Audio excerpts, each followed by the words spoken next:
my name is Sankey, and today what we're going to be talking about is the transition between the 1 and the 4 chord as part of this series on 12-bar blues, but playing it tongue blocking, really focusing on that tongue blocking style. So I've uploaded 3 videos on this subject so far, and we've done the intro, we've done the 1 chord, we've done the 4 chord, and now I just want to spend a bit of time talking about the transition between chords, because I think this is something a lot of players overlook. So what do I mean by that? Let me give a quick example and then we'll get into some sort of specifics. I'm using a C harmonica in the key of G, so cross position. So I'm going to start from the 1 chord.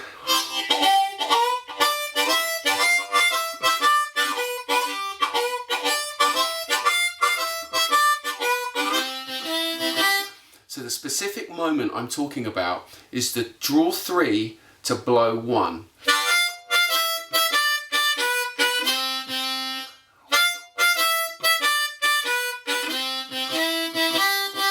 So the key thing here, and this applies to 12-bar blues and is really the anchor of jazz, is the ability to play through different chord changes. So before even sort of running completely through a 12-bar sequence, make sure that you can just transition between the 1 and the 4 chord very cleanly. And actually, as we'll show in this video, it's great fun just to play between those 2 chords. And there's quite a few songs which just change between the 1 and the 4. So for this vanilla basic sequence, the anchor note where you change chord is the draw 3. So you're normally on the draw 3 before we do that chord change. And the essential thing about making a chord change is it adds variation and breaks the convention of where the listener's ear thought you were going. So here, very simply, you've gone up and down a sequence where the first time you're resolving back to the 2.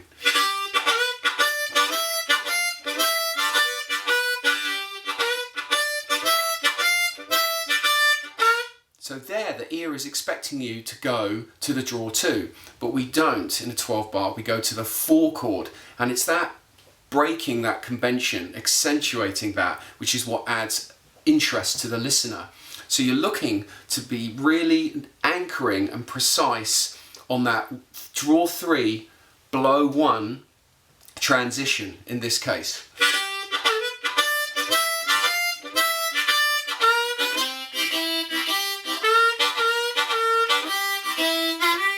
And the same applies when you go off the 4 back to the 1. So really be precise with that and just practice going between the 1 and the 4 chord. So like this.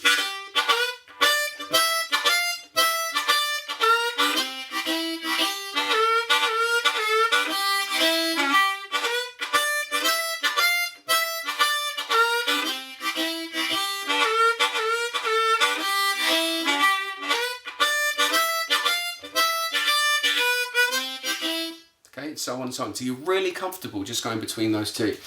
But then this is the thing, that transition point is an opportunity to do some really cool things and to fold in some complexity and really amplify the way that you're making that transition. And I just want to give you a couple of examples to show just moving between these chords how cool it can be.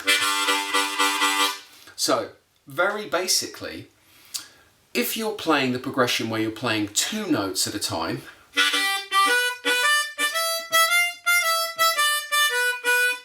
instead of that second note on the draw 3 being a repeat, so 2 draw 3s, the major third, the second one can be a bend.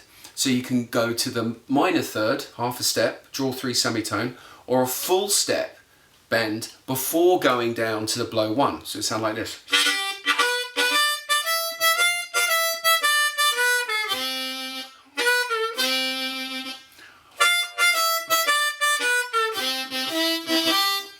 Okay? Or you can just use the same time interval to do a rolling bend. You can really play around with it. So again, just get comfortable with that. That's the most obvious way of doing it. But if you hit it in the right way, it can really stand out.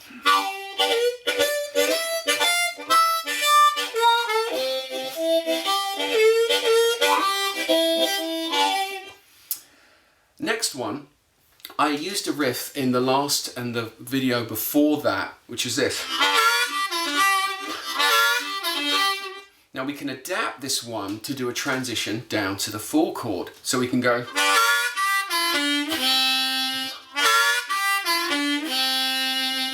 So I'm tongue blocking from my dominant side on that draw 3 half step bend onto the 2, a rolling bend down to the draw 1. And instead of going back to the 2, we go to the blow 1. And if you play that cleanly, that's a great way of transitioning into the 4 chord.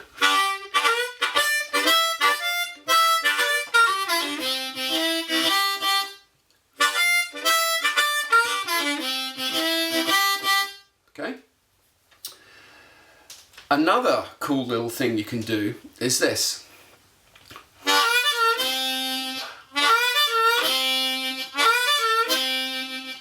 Now this one's a great example of why tongue blocking is so cool.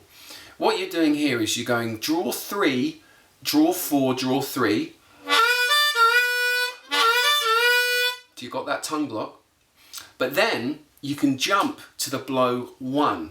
And you can do that either lip pursed or tongue blocking from the other side. But the point being, if you were lip pursing, is you've got that little skip because you don't want to hit the draw 2. So this is a great way of showing how you can move around the harp and be very agile and play these different intervals, as I've talked about before, and this is a great example of that.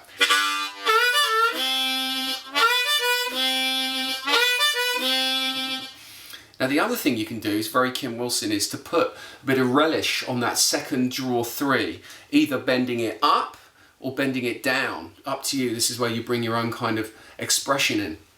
So let me do a couple of cycles of that just to show you what I mean.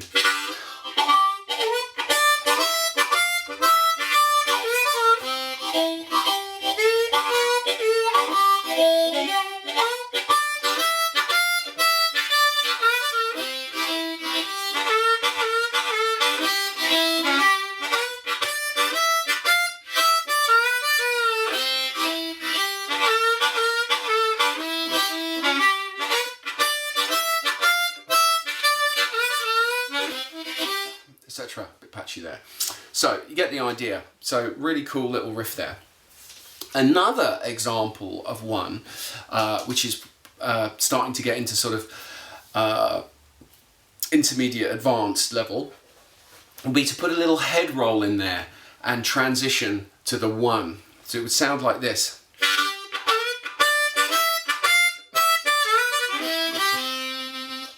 And we're starting to muck around with the timing, but you're still anchoring it and then you're moving it away. So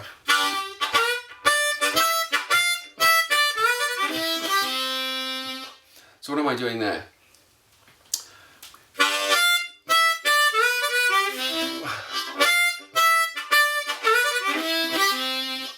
So the progression is the same, but you're changing the timing on the blow 5, draw 4, and then what you're doing is the head roll is from the draw 3.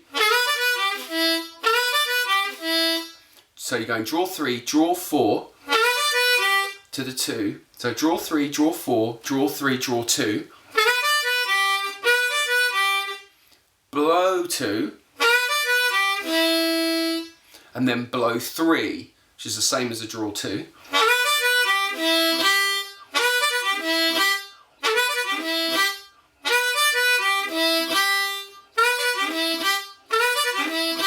And then you tongue switch. For me, I'm switching to the right, but you'd be switching to the left, to that blow 1.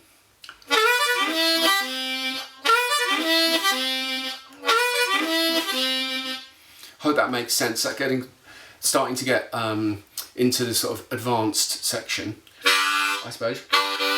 So, putting it in context.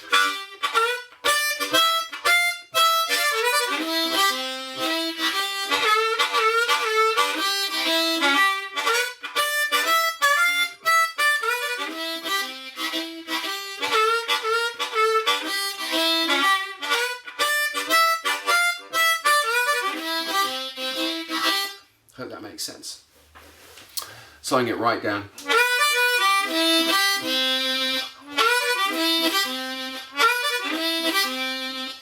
But you've got to be a bit elastic with the timing coming downwards from that draw 5, and that's what's quite hip about this.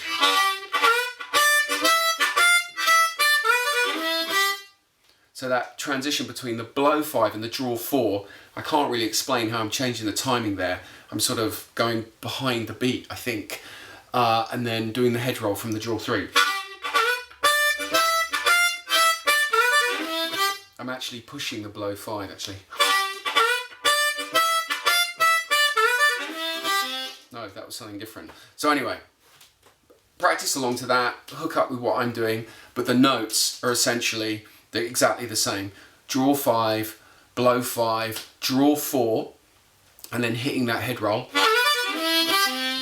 So the point being, whether you're a beginner or an intermediate or an advanced player, this transition between the 1 and the 4 chord is a great opportunity, whatever your ability is, to throw in some interest for the listener. So if we bring all those examples together, it's just a great way of practicing between the 1 chord and the 4 chord, and you don't have to go on to the 5 chord yet, or it's just a different song. Go.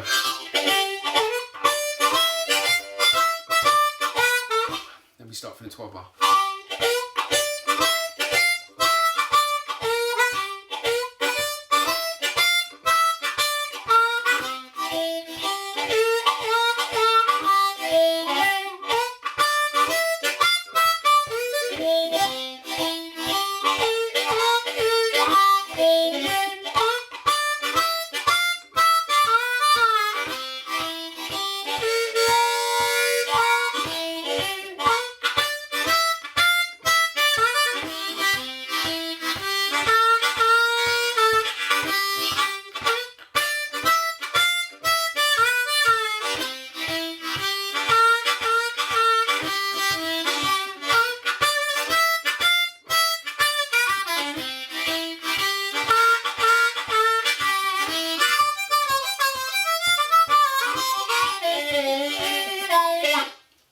Etc. So you're just bouncing between the 1 chord and the 4 chord. So I hope that's been useful.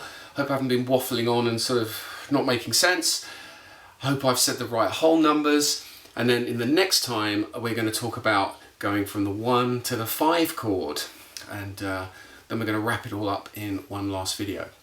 Once again, thanks for all your comments, and I hope these videos are useful. Thank you.